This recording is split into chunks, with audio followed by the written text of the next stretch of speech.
It was dinner time at my in-laws' house, and my sister-in-law, who had been away for some time, had finally returned home and joined us at the table that night. The food was set out in front of us, and I observed as my mother-in-law, father-in-law, and sister-in-law picked up their utensils and savored the meal.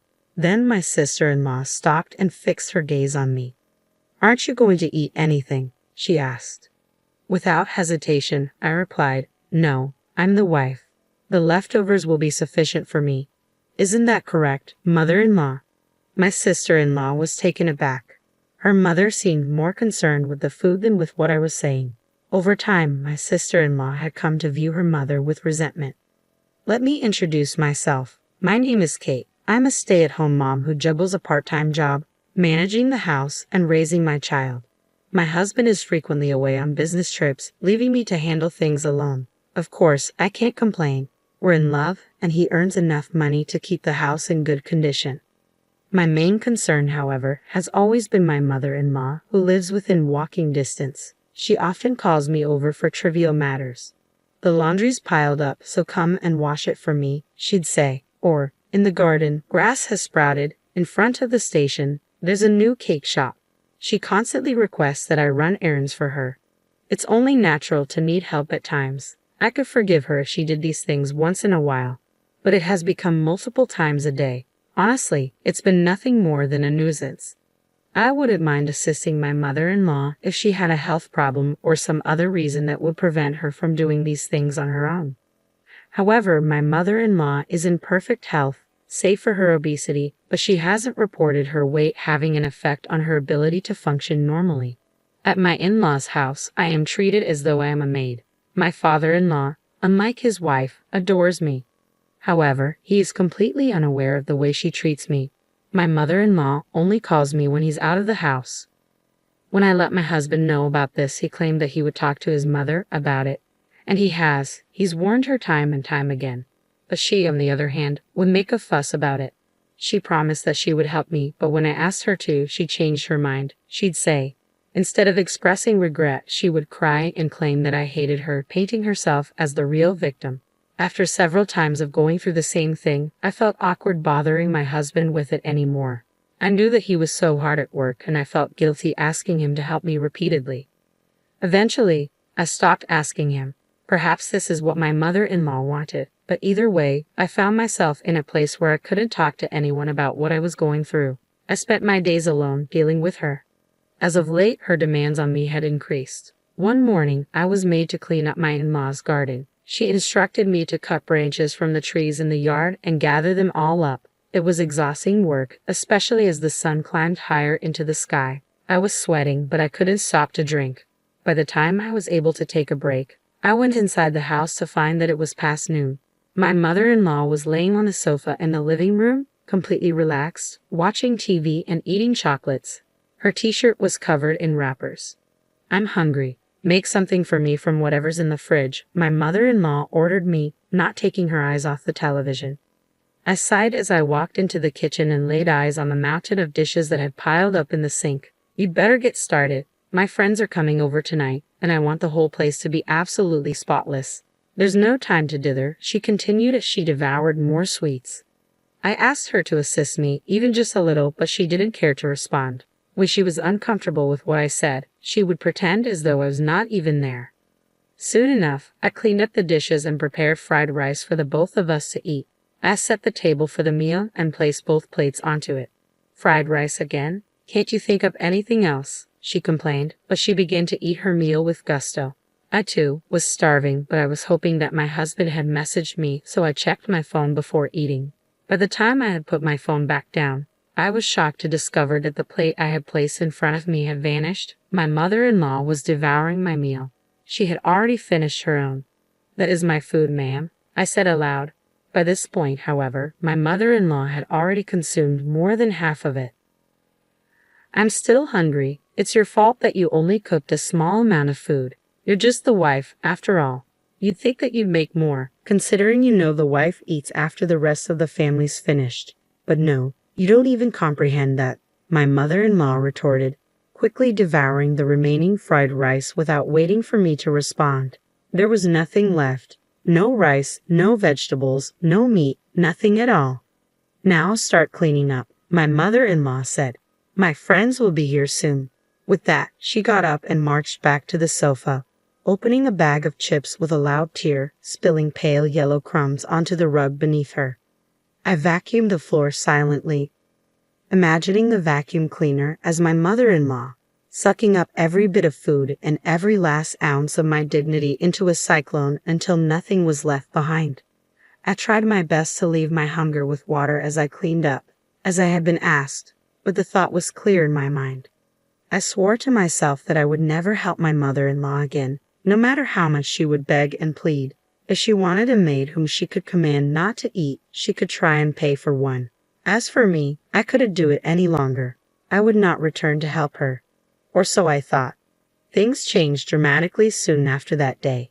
My father-in-law had passed out of work, and in order for him to recover, he needed nursing care. Unlike his wife, my father-in-law had always been a thoughtful and caring man. I'd assumed that you were going to provide us with a grandson. I was foolish to think that you would give us an heir. Absolutely foolish. When I was pregnant with my first child, my mother-in-law would say these things to me, but my father-in-law would chastise her. He silenced her when she complained about our living situation while we were building our own home. He was always concerned about how I was doing and always offered his skills and advice to us when we needed it. When I learned that my father-in-law had fallen ill, I knew I had to act. I put on my coat, determined to offer the same care in return. But the phone rang. It was my mother-in-law. You wicked wife, when were you going to show up and help me care for my husband? Don't you care at all? How ungrateful. I tried to tell her that I was on my way there, that I was going to go even if she hadn't asked me. I could hear her starting to continue her yelling, but I hung up the phone. I was already worried enough about what my future would look like. If taking care of my father-in-law meant bearing this burden a bit longer, I would do it, I thought. I went to my in-law's house to assist with his care. As expected, my mother-in-law didn't seem to take his care very seriously. After his flare-up at work, my father-in-law had become partially paralyzed on his right side. He maintained some of his autonomy and could use the bathroom on his own, but he required assistance with meals and bathing.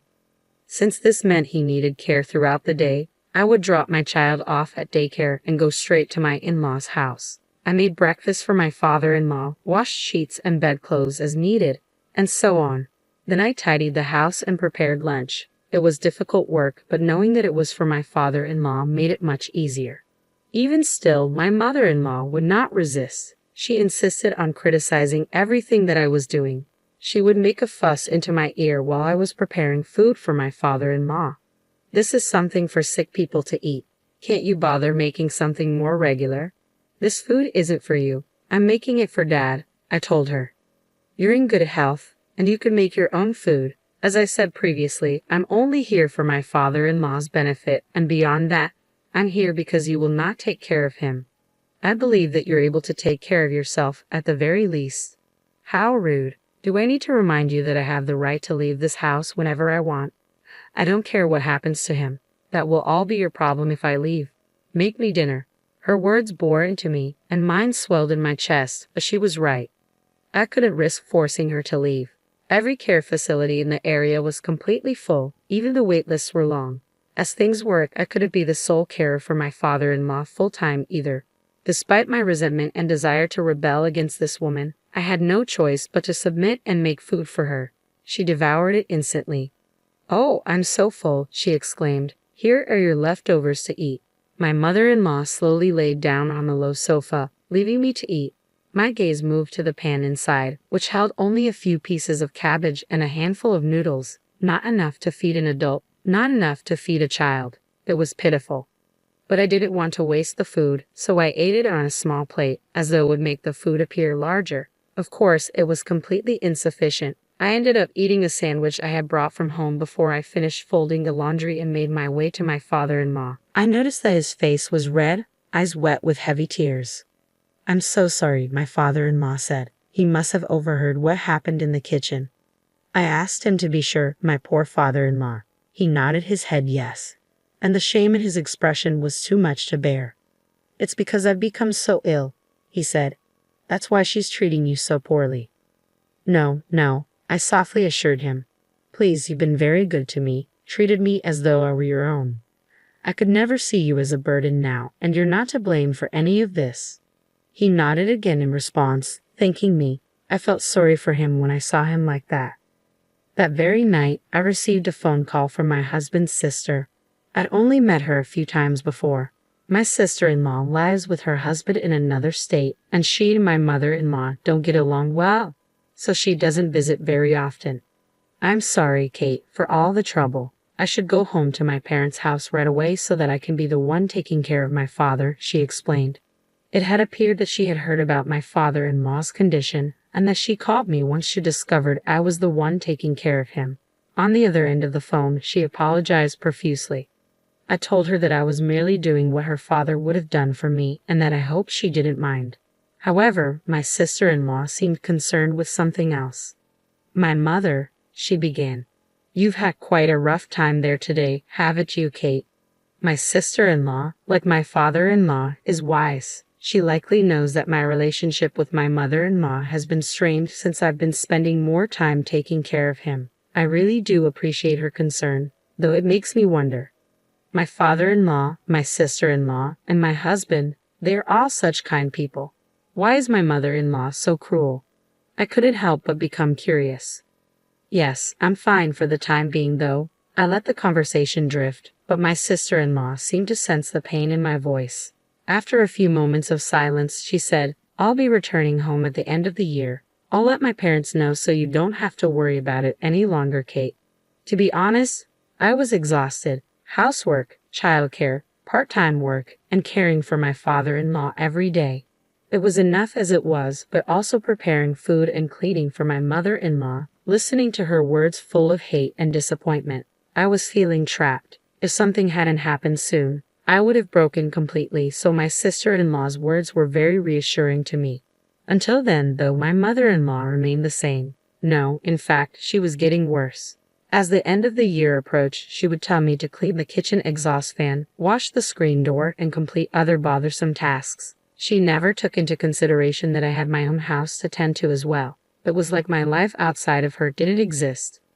I wouldn't have time to prepare dinner for us all on New Year's Eve with my cramped schedule, so I spoke with my husband, and we decided to order it online. What a waste of money, I thought. If you're going to be someone's wife, you want to know how to at least make food. What are you good for? Of course, my mother-in-law was not pleased. "You're a wife too." I wanted to scream at her, but I couldn't. I didn't want my father-in-law to overhear us arguing. I didn't want him to think that this was all his fault. I managed to calm her down by promising to prepare the New Year's Eve meal myself. Music. My sister-in-law arrived at the house on New Year's Eve. She was alone. "Oh, it's your first time home in years, and still, you have nothing to show for it. You're all alone now. Whatever happened to that pathetic husband of yours? Did he divorce you for taking his place as the man of the house?" My mother-in-law hurled insults at her daughter without even saying hello. But when I saw my sister-in-law, I felt that familiar presence. It was as though I was looking at my own reflection as I saw her calmly respond. "I couldn't bring my beloved husband here with me. I couldn't bear you being as cruel to him as I knew you would be. Anyways, I came home to see my father, not you." After saying this, my sister-in-law quickly departed into my father-in-law's room. At this rate, the New Year's dinner was not going to go very well. I had made a few dishes, but by dinner time, those dishes were more lively and pleasant than the people present to eat them. The only sound that I could hear in the quiet living room was a pot simmering softly. I served my father-in-law some food. My mother-in-law began to greedily eat the boiled meat on her plate as if on cue. My sister-in-law only looked on coldly. My husband had been attending his company's end-of-the-year party, and he wasn't with us on that night. Had he been there, the atmosphere might have become tolerable or even upbeat. He always brought that to every room he entered. I was wishing for this as I hopelessly assisted my father-in-law the best that I could. "Kate, why aren't you eating?" My sister-in-law turned to me. I was seated at the table, yes, but only for my father-in-law.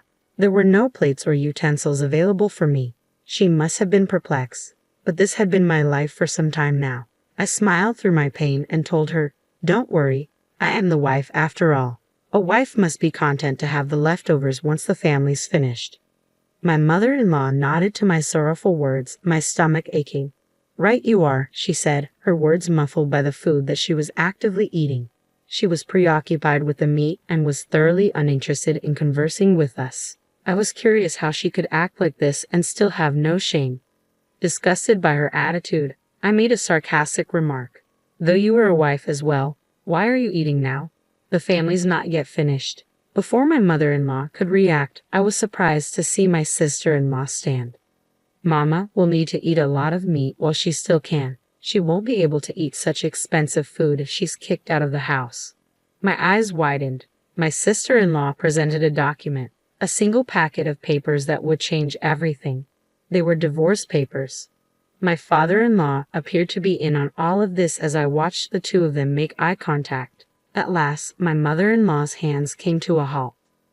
Father's divorcing you because he's finally run out of patience. He's been accepted into a very nice care facility and is planning on selling this house as soon as he's moved in, my sister-in-law announced. My mother-in-law nearly spat out her dinner. She hurriedly swallowed her mouthful and looked at her husband and daughter. If you dare do something like that, you'll have hell to pay in alimony. Her face was turning red as she yelled her threat. I'm afraid that's not going to be an issue, though if you insist, we can take you to court over it. We have ample evidence of your disregard for the needs of the family and the neglect of your husband, my sister-in-law replied calmly. My mother-in-law was enraged, but when the word court was mentioned, her attitude swiftly changed. I'm sure she's well aware of her disadvantage if things came to that. I'm sorry for everything, she said, as though she was a different person. She whimpered and kneeled on the spot, begging for forgiveness. My sister and father-in-law, on the other hand, had nothing to say to her pitiful display. She kept apologizing, but there was nothing that she could do. All of us in that room knew that she was in the wrong. You'd better get started signing these papers. Once you're done, you can pack your things and leave the house, my sister-in-law said, relentless in her demand. The years of abuse had welled up within her, and she would not back down on her demands. My mother-in-law would be packed and gone, leaving her alone in the freezing New Year's weather.